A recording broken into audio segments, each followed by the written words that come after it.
बिस्मिल्लाहिर्रहमानिर्रहीम। आज मैं आपके साथ खद्दर सूट पे बैन बनाने का तरीका शेयर करूंगी और इससे ना तो इसके धागे निकलेंगे और बड़ा नीटनेस के साथ ये गला बन जाएगा। तो सबसे पहले फ्रंट साइड को मैंने कटिंग के लिए लिया है और इसकी बाजुओं की और तीरा की कटिंग करने के बाद इसके गले की कटाई की तरफ आई थी और आपने देखा होगा कि 2.5 से 3 इंच इसकी मैंने लंबाई और चौड़ाई रखी है। 2.5 इंच मैंने इसकी चौड़ाई रखी थी और लंबाई तकरीबन 3 इंच रखी है। उसको गोलाई शेप में कर लिया और इसको पहले कटिंग कर लिया है। और अब मैं बैन पट्टी के हिसाब से मीन्स के जो मैंने इसकी लेंथ लेनी है, आपने लेस लगानी है तो आप 17 इंच के हिसाब से ले सकते हैं, क्योंकि मैं ये बिल्कुल सिंपल तैयार कर रही हूँ। इस पर कोई बैन वगैरह कुछ ऐसा नहीं लगा रही, सिर्फ इसके साथ की ब्लैक सादा पट्टी लगा रही हूँ। तो चेपी को मैंने इसके ऊपर चिपका लूँगी पहले से। ये एक आसान तरीका है, हम चाहें तो इससे अलग कपड़े से चिपका के भी ये पट्टी वापस चिपका सकते हैं, लेकिन इससे क्या होता है, अगर हम कमीज़ के ऊपर चेपी चिपका देंगे ना, उससे ये हो जाता है कि सलवटें नहीं पड़ती, कमीज़ टेढ़ी नहीं होती। जो आगे पीछे गले अक्सर टेढ़े हो जाते हैं ना, जो खिंचाव देते हैं एक साइड पे, वो नहीं होता। जो नई मतलब सीख रहे होते हैं, जो नई मेरी बहनें सीख रही है ना सिलाई, उनके लिए ये बेहतरीन तरीका है। तो ये पहले एक मैंने वीडियो में आपको बताया होगा कि कटिंग हमने बाद में करनी है बैन की। इस वीडियो में आपको बताऊंगी कि हम पहले बैन तैयार करके उसको किस तरह इसके साथ लगा सकते हैं कमीज़ के साथ, और एक छोटी सी टिप मैं आपको दूंगी, उससे गला और बेहतरीन बनेगा। और उसको इस्तेमाल करके 40-50 रुपए की ये चीज़ है, इसे इस्तेमाल करके गले को और नीट किया जा सकता है। और बैन पट्टी मैंने इस टाइम 2 पट्टियाँ मैंने इसकी अलग अलग कटिंग कर ली थी 16 इंच के हिसाब से। 16 इंच मैंने पट्टी ली और तैयार हो गई, तकरीबन 15 इंच हो गई। इसकी साइडें मैंने अच्छे से कटिंग कर ली थी गुलाई में, और इनको फिर मैंने पीसेस से चिपका लिया जो मैंने बैन पट्टी लगानी थी, और उसको इस तरीके से चिपकाया कि मेरे जो डिज़ाइन है ना वो पट्टी के साथ साथ चलता है। सिंपल भी लगाएंगे तो कोई मसला नहीं, लेकिन मैं चाह रही थी ज़रा बैन पट्टी को डिज़ाइन के साथ लगाऊं। इसके बाद मैंने इसे प्रेस कर लिया। प्रेस करने एक तो ये तरीका है ना, हम इसके ऊपर इस तरह इस्त्री मार के इस तरह लगा के दोनों साइडों को आपस में प्रेस कर सकते हैं। ये भी बहुत आसान तरीका है। जब आपको बैन लगाना आ जाता है तो ये सबसे आसान तरीका मुझे लगता है। जिनको बैन लगाना था और जिनको बैन नहीं लगाना था वो पट्टी वाला बैन लगा ले, जिस तरह मैंने एक और वीडियो में बताया हुआ है, वो भी बहुत आसान तरीका है। इसके बाद मैंने जो पट्टी फ्रंट साइड की कटिंग की थी उसको मैंने फ्रंट साइड पे सेंटर में कट लगा, निशान लगा के उसके साथ इसको प्रेस कर लिया है। और ब्लैक पट्टी तो मैंने आपको पहले ही दिखाई थी जो हमने इसके सेंटर में लगानी थी। और ये जो पट्टी मैं तैयार कर रही हूँ इसके ऊपर हम टिच बटन लगाएंगे, क्योंकि बच्चियाँ जो होती हैं ना, उनको बैन अगर बड़े रख दिए जाए तो बहुत प्रॉब्लम होती है।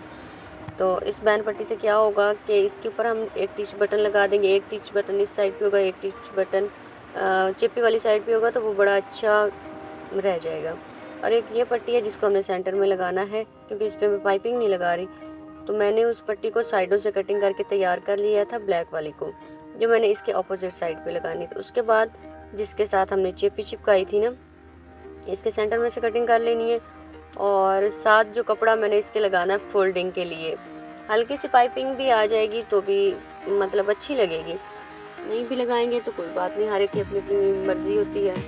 तो ये देखिए, इस तरीके से अगर हम पट्टी लगाएंगे तो आपको समझ आ रहा होगा ना कि ये कितना आसान तरीका है। सीधी साइड पे पट्टी रख के हम ऑपोजिट साइड पे इसको फोल्ड कर देंगे, और ये तकरीबन 1 पाँव की पट्टी बनेगी ना, पाइपिंग बनेगी 1 पाँव की। इससे क्या होगा कि खद्दर का जो वो पीसेस निकल जाते हैं, थोड़ा खिंचाव पड़ता है, खद्दर का गला निकल जाता है ना, इसके धागे वगैरह निकल जाते हैं। जो लोग खद्दर के कपड़े पहनते हैं वो मेरी बात को और अच्छे से समझ रहे होंगे। इस तरह करके पहले मैं इस पट्टी को पक्का कर लूँगी। इस पर मैं एक सिलाई लगा लूँगी, क्योंकि इसकी फोल्डिंग को तो मैंने पहले ही तैयार किया हुआ था। तो जब पाइपिंग वाला हिस्सा मेरा तैयार हो जाएगा तो जो फोल्डिंग के लिए हमने तैयार करके रखा था, जिसके ऊपर हमने टिच बटन लगाना था, गले की लंबाई को मैंने तकरीबन 10 इंच मैंने गले की लंबाई ली है, तीरे से लेके टिच तक। और वहाँ ये मैं पट्टी लगाऊंगी ना तो गले के 8 इंच के फासले पे मैं वो टिच लगाऊंगी। उससे क्या होगा, गला पहनने में भी तंगी नहीं होगी बच्चों को, और गला खुलेगा भी नहीं, तंगी मतलब कंफर्टेबल रहेगा हर तरीके से। तो मैंने इसके ऊपर ये पाइपिंग इसको पिनअप कर लिया है अच्छे से, और इसको सिलाई लगा के जोड़ लूँगी। और इसके बाद फ्रंट और बैक को आपस में जोड़ लूँगी, क्योंकि ये तमाम चीज़ें तो सबको पता होती हैं। आप ये देख रहे हैं कितनी नीटनेस से ये पट्टी तैयार हो गई है। जब इसका फ्रंट और बैक तैयार हो गया तो अब मैंने बैन पट्टी तैयार करके रखी थी, तकरीबन 15 इंच के हिसाब से थी वो, उसको मैं रख के दिखाऊंगी। अगर यहाँ हम सेंटर से लेके नाप लेंगे, कमी बेशी हुई तो वो अभी निकल जाएगी ना। अच्छा, आप ये बैक साइड का पीस देख रहे होंगे, थोड़ा सा बड़ा हुआ है, इसको हम कटिंग कर लेंगे। इसके साथ हम नहीं सिलेंगे, बैन को नहीं लगाएंगे। उससे क्या होगा कि जब आप कमीज़ पहनेंगे तो वो बैन बैक साइड पे कपड़ा इकट्ठा हो जाएगा गर्दन के साथ। अगर हम इस आधे इंच को कटिंग कर देते हैं तो बैन हमारा बड़ा बैठा बैठा रहेगा, ऐसे उठेगा नहीं, टेढ़ा नहीं होगा। अब इस तरह करके हम इसको मेजर कर लेंगे, जो गुलाई के हिसाब से चेपी को कटिंग किया था। मेजर करके सेंटर हम बराबर कर लेंगे ना, पट्टी का सेंटर ले लेंगे और बैन का सेंटर ले लेंगे, दोनों को निशान लगा लेंगे तो भी अच्छी बात है, पिनअप कर लेंगे तो भी। दोनों सूरतें मतलब जिस तरह आपको इजी लगे, इजी वे जाना है आपने, बहुत ही आसान तरीके से। तो मैंने इस तरह करके इसके कोने तैयार कर ली, जो मैंने कोने कटिंग किए थे ना गुलाई वाले, वो मैंने तैयार कर लिया। इसको पक्के टांगे से डबल सिलाई मैं तो यहाँ पे लगा लूँगी। उससे क्या होगा, क्योंकि खद्दर का कपड़ा, इसके धागे बहुत निकलते हैं, इसको तैयार करने में तंगी बहुत होती है। इस वजह से मैं इसको पहले तैयार करके कटिंग करके, और मैंने एक ग्लू ली थी, ग्लू के साथ मैंने इसको चिपकाया था, ये वाली। तो ये 40-50 रुपए की आती है और ये बहुत ही मतलब कि हेल्पफुल हो जाती है उन बच्चियों के लिए जो सीख रही हैं, जिनसे कपड़ा अच्छे से प्रेस नहीं होता या मतलब उसकी फोल्डिंग अच्छे से नहीं होती। इससे क्या होता है कि हम इसका थोड़ा सा इस्तेमाल करके या इस्त्री के साथ प्रेस कर लें, और इसी तरह ही अगर हम प्रेस कर लेंगे ना तो मतलब इस्त्री की भी अगर लाइट गई हुई है तो भी आपको तंगी लेने की ज़रूरत नहीं है। इसी के साथ लगाएं और आसानी से आप काम तैयार करेंगे। देखिए बैन इतना ज़बरदस्त इससे तैयार हो गया था, इतना अच्छे से कि इतना अच्छा तो प्रेस के साथ ही ये फोल्ड नहीं हो रहा था।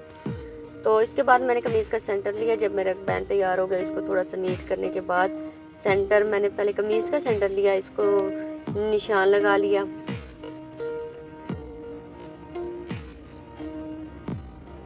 उसके बाद मैंने बैन का सेंटर लिया, इसको भी हाफ पे निशान लगा लिया।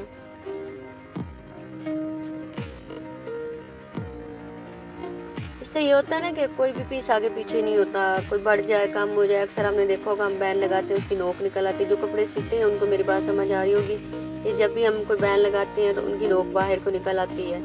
तो इस तरह ये करेंगे, या तो आप सेंटर से रख के बाहर वाली साइड पे आ जाएं सिलाई को, इस तरह नहीं तो सेंटर को तो हमने पिनअप किया ही होता है, तो एक साइड से हम सिलाई शुरू कर सकते हैं अपनी कमीज़ वाले कपड़े के साथ। इसको लगा के ऐसे ऐसे सिलाई करते हैं और ध्यान रखेंगे दोनों साइडें इक्वल रहें, ऊपर और नीचे वाली साइड ना बैन की दोनों साइड। ये ना हो के ऊपर वाली सिलाई लगती है और नीचे वाली सिलाई निकल जाएगी। बाद में जब आप देखें आपका बैन तैयार हो जाए, आप देखें कि भाई एक साइड पे तो सिलाई लग गई, दूसरी साइड कहाँ चली गई। तो अगर पिनअप होगा तो ये दोनों आपके मसले भी हल हो जाएंगे और एक ही सिलाई में बैन लग जाएगा आपका।